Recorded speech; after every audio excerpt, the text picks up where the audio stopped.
उस व्यक्ति से मैं पूछना चाहता हूं, अगर उसके अंदर इतनी हिम्मत है तो वो सिलमपुर में आके कन्हैया कुमार को छू कर भी दिखा दे, क्योंकि हमने उस कैंडिडेट को दिल से अपनाया है। बीजेपी पूरी तरह बौखला गई है। मनोज तिवारी को अपनी हार निश्चित नजर आ रही है और वो जो हथकंडे अपना सकते हैं वो सारे हथकंडे अपनाएंगे। वो अभी तो शुरुआत हुई और आज भी सुना कुछ थोड़ा बहुत धुक्का मुक्की आज भी हुई है नेहरू विहार में कन्हैया कुमार के साथ में। तो ये तो उन्होंने शुरुआत की है और ये अभी आप आने वाले 6-7 दिनों में लगातार कुछ ना कुछ होगा हंगामा। ऐसा क्यों किया जा रहा है? उनको अपनी हार निश्चित नजर आ रही है। माहौल क्या लग रहा है इस बार का चुनाव? 100% दिल्ली भी, ये कन्हैया कुमार की सीट दिल्ली में सबसे पहले हम जीतने जा रहे हैं। अगर दिल्ली में कोई सबसे पहली सीट निकल रही है तो कन्हैया कुमार की निकल रही है। कितने वोटों से? कम तो 2.5 से 3 लाख वोटों से कम से कम। ये तो बीजेपी की चाल है। और बीजेपी की सुनिए, ये इतिहास है दिल्ली के अंदर, जिस भी नेता के ऊपर कोई भी वार होता है तो वो नेता और उससे भी ज्यादा बहुमत से उस सीट को जीत कर जाता है। चाहे अरविंद केजरीवाल के साथ भी दिल्ली के अंदर हुआ था, और आने वाली 4 तारीख को ये दिल्ली की जनता दिखा देगी सबसे बड़ी जीत उत्तर पूर्वी दिल्ली के अंदर कन्हैया कुमार की होने जा रही है। 4 तारीख को आप देखना 2 लाख वोटों से कन्हैया जी जीत रहे हैं। 10 साल में तो जी हम रगड़ रगड़ के जिए। कोई आदमी जो है चैन सुकून से जिंदगी नहीं गुजारा है।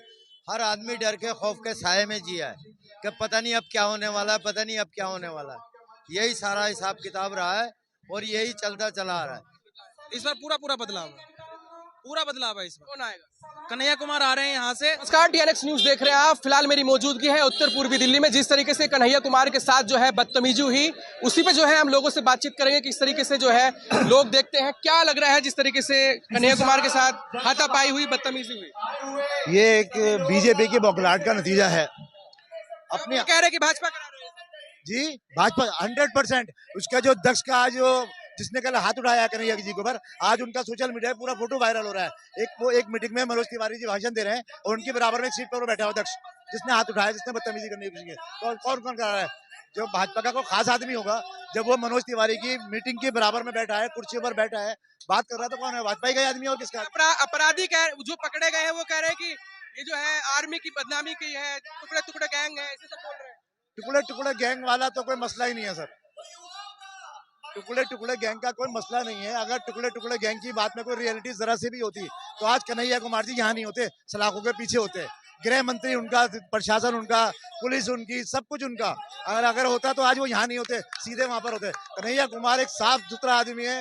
अब वो गलत बात, पढ़ा लिखा एजुकेटेड आदमी है, PhD जिस आदमी ने की है, वो कोई भी बदतमीजी बात, ऐसी गलत बात ऐसी नहीं कर सकता जिससे देश के ऊपर परेशानी हो या किसी का दिल दुखे। तो क्या लगता है साजिश था? बिल्कुल साजिश है सर। एक बात बताइए, फोटो वायरल हो रहा है मनोज तिवारी जी के साथ उस व्यक्ति का, वो पीछे बैठे हैं। उस व्यक्ति के साथ क्यों बैठे हैं? क्योंकि वो उन्हीं के द्वारा ये काम किया गया है। इससे पहले तो कन्हैया कुमार के ऊपर किसी ने कोई आरोप नहीं लगाया। आप उन्हें बताते हो टुकड़े टुकड़े गैंग से हैं वो। अभी तक आरोप साबित हुआ है कि बताइए?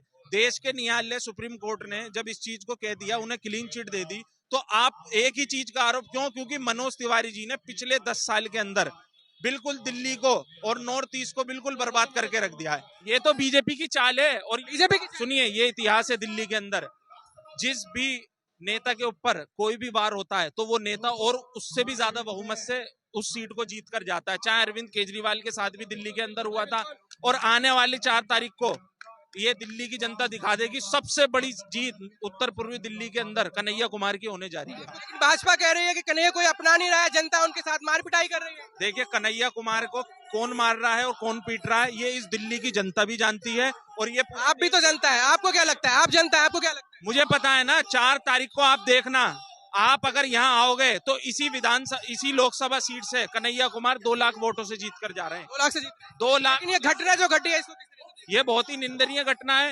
ये कन्हैया के ऊपर जिस व्यक्ति ने अटैक करा, मैं सिलमपुर की बताना चाहता हूँ आपको। ये सिलमपुर है, ये भी एक लोकसभा सीट के अंदर आता है ये एरिया। माहौल क्या लग रहा है इस बार का चुनाव? 100% दिल्ली भी, ये कन्हैया कुमार की सीट दिल्ली में सबसे पहले हम जीतने जा रहे हैं। अगर दिल्ली में कोई सबसे पहली सीट निकल रही है तो कन्हैया कुमार की निकल रही है। कितने वोटों से? कम तो 2.5 से 3 लाख वोटों से कम से कम। उस व्यक्ति से मैं पूछना चाहता हूं, अगर उसके अंदर इतनी हिम्मत है तो वो सिलमपुर में आके कन्हैया कुमार को छू कर भी दिखा दे, क्योंकि हमने उस कैंडिडेट को दिल से अपनाया है। वो गलत नहीं है वो इंसान अपने लिए। जो आदमी किसी सामने विपक्ष के नेता, सरकार के अंदर जो लोग बैठे हैं, उनकी आंखों में आके डाल के अगर किसी ने बात करने की जरूरत करी है ना, तो वो सिर्फ कन्हैया कुमार। दोनों लड़के कह रहे हैं कि हम कोई किसी पार्टी के नहीं है, हमें किसी पार्टी ने नहीं भेजा। सुनिए, दुनिया जानती है इस बात को, दिल्ली भी जानती है ये किसका काम है और ये कौन लोग किसका काम चाहते हैं। आप खुद देख रहे हो, मनोज तिवारी जी के पीछे बैठे हुए एक फोटो वायरल हो रहा है, सब देख रहे हैं इस चीज को। देखिए ये तो अब सुनिए, ये जो दिल्ली के अंदर दिल्ली पुलिस का काम है इस चीज को देखना, क्या इन्वेस्टिगेशन कर रही है वो, उस तरीके से बात होगा। मैं तो ये कहना चाहता हूँ 4 तारीख को आप देखना 2 लाख वोटों से कन्हैया जी जीत रहे हैं। क्या लग रहा है इस बार क्या होगा? जी बिल्कुल बिल्कुल यही होने वाला है। 4 तारीख को कन्हैया जी जो है बढ़िया वोटों से जीतेंगे। हमारा समर्थन उनके साथ है, कन्हैया जी के साथ। 10 साल में कैसा काम किया मनोज तिवारी? 10 साल में तो जी हम रगड़ रगड़ के जिए हैं। कोई आदमी जो है चैन सुकून से जिंदगी नहीं गुजारा है। हर आदमी डर के खौफ के साये में जिया है कि पता नहीं अब क्या होने वाला है, पता नहीं अब क्या होने वाला है। यही सारा हिसाब किताब रहा है और यही चलता चला आ रहा है। इसलिए हम चाहते हैं अब कुछ बदलाव होना चाहिए इसमें, और बिल्कुल होगा इंशाल्लाह। बदलाव होगा?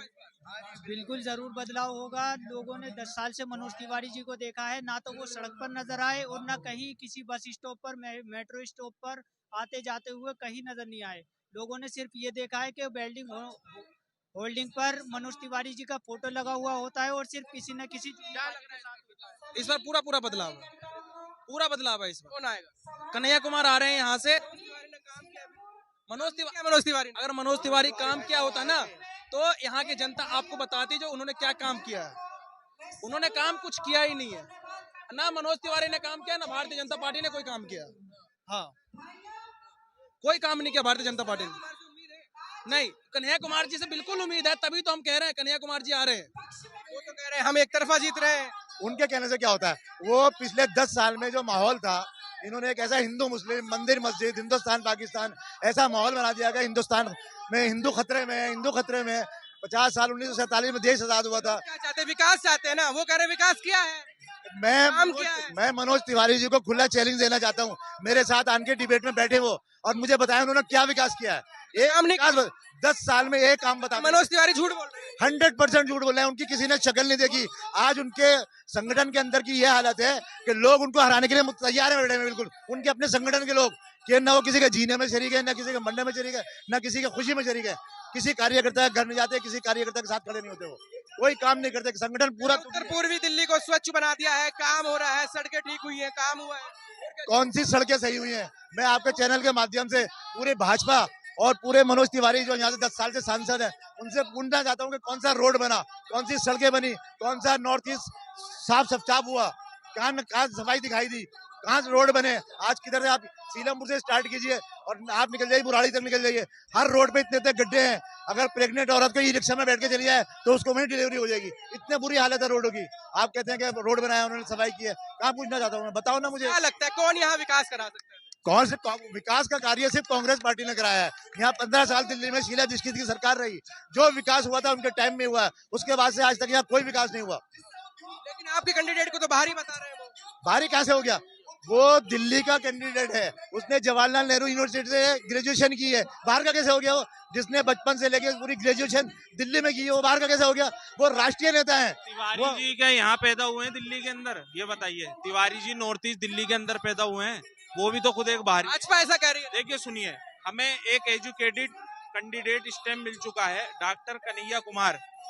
उनका जो काम करने का तरीका है ना, जिस तरह उन्होंने जेएनयू के अंदर, कॉलेज के अंदर, हर एक युवा के अंदर, दिलों के अंदर जो एक ईमानदारी की लगन देश को आगे और देश के लोकतंत्र को बचाने के लिए जो काम उन्होंने शुरू किया है, अब ये काम 4 तारीख के बाद ही जाकर रुकेगा। किसी तरह का कोई काम नहीं हुआ दिल्ली के अंदर। तो साहब आ गए, कहते कि हमने काम किया, जनता के नेता है। नहीं, कोई जनता के नेता नहीं है, वो तो रिंकिया के पापा हैं। एक नचकैया इंसान जो दिल्ली के अंदर 10 साल से हमारी यहाँ इस लोकसभा सीट के ऊपर बैठे हैं, अब उन्हें बिहार में दोबारा पहुंचाना है काम करेंगे। और भारतीय जनता पार्टी ने 6 सांसद अपने बदले थे और 7वां इस बार दिल्ली की जनता खुद बदलने जा रही है। मनीष कश्यप कह रहे हैं बिहार के लोगों ने भगा दिया है। देखिए, मनीष कश्यप से आप खुद पूछिए उन्हें क्यों भगाया है, वो यहाँ क्या करने आए दिल्ली के अंदर। मनीष कश्यप जैसे लोग हर साल भारतीय जनता पार्टी को ज्वाइन करते हैं और इस इलेक्शन के बाद आप मनीष कश्यप का नाम भी नहीं देखोगे कहीं से कहीं तक राजनीति में, क्योंकि ये वो लोग हैं जो अभी कुछ एक, जैसा आपने देखा होगा कहीं भी चुनाव का समय होता है तो ये लोग निकल कर आते हैं, अपने भाषण देते हैं, लेकिन उनसे विकास के ऊपर तो बात करी जाए। इस आप तो युवा है, आप युवा। लोकसभा सीट पर आज तक माननीय प्रधानमंत्री नरेंद्र मोदी जी नहीं आए। हमारे कैंडिडेट कन्हैया कुमार ने मोदी जी जैसे नेता को इस लोकसभा सीट पर उतार दिया, तो कहीं ना कहीं भाजपा डरी हुई है और भाजपा सहमी हुई है। देखिए, जो काम इस देश के अंदर 282 सीट लेकर भी हो सकता है। आप 400 सीट क्यों मांग रहे हैं जनता से? इसका मतलब क्या आप डर चुके हैं? आप देश के अंदर ऐसा काम करना चाहते हैं? आप जो दिल्ली और देश के अंदर लड़ावाने वाले काम भारतीय जनता पार्टी करती आई है, और वही काम इनके भी जितने भी कैंडिडेट हैं वो कर रहे हैं। तो कह रहे हैं कि युवा हैं और युवा आप भी हैं, वो कह रहे हैं युवाओं को नौकरी देने का काम करेंगे। देखिए, जिस तरह माननीय राहुल गांधी जी ने कहा है कि 30,000 नौकरियां हर साल निकलेंगी, ठीक है, हर महिला के अकाउंट में 8,500 रुपए आएंगे, ठीक है, और साल का 1 लाख रुपया मिलेगा। ये वादे झूठे नहीं है।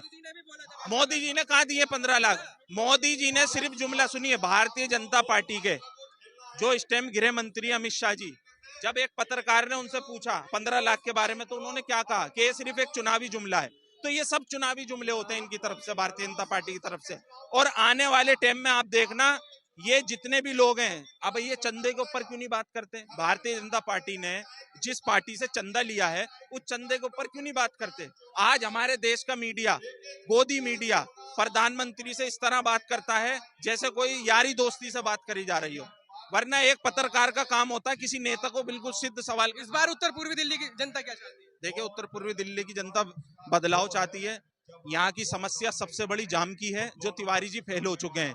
सबसे ज्यादा क्राइम इस लोकसभा के अंदर होता है, छीना झपटी। और आपने देखा एक क्राइम अभी कल भी हुआ कन्हैया कुमार के साथ। जो इंसान सही होगा ना, वो अपने तरीके से काम को करेगा।